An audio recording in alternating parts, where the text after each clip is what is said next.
Now, at the National Assembly, lawmakers took part in a series of votes on a number of contentious issues this afternoon.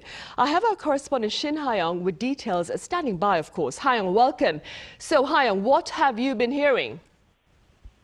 Sunny, just a few minutes ago, the National Assembly voted down a Democratic Party-led bill calling for a special investigation into former President Yoon Suk Yeol's declaration of martial law last December and the related insurrection charges. In an anonymous vote, of the total 299 votes cast, 197 voted for the bill and 102 voted against. The bill was vetoed in January by then acting President Choi Sang-mok and sent back to the parliament for a revote.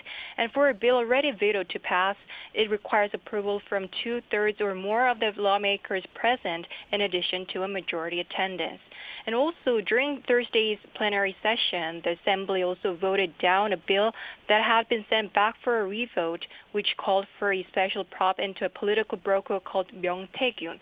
The DP in February unilaterally passed a bill seeking to investigate allegations of election fraud involving former President Yoon, First Lady Kim Gon-hee, and Myung.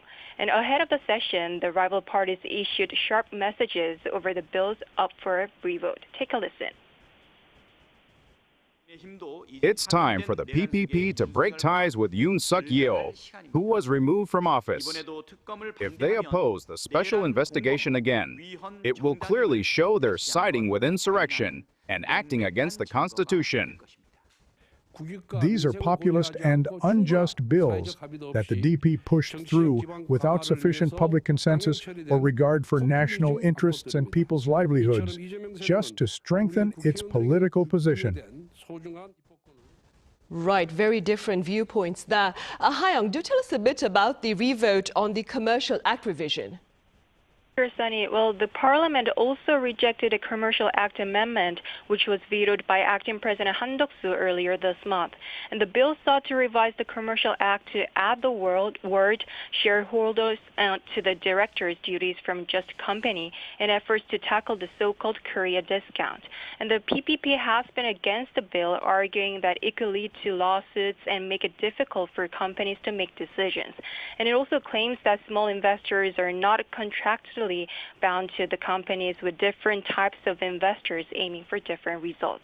And that's all I have for this hour. Back to you, Sunny. All right, Ha-young, thank you for that coverage. That was our political correspondent Shin Ha-young with the latest at the Parliament.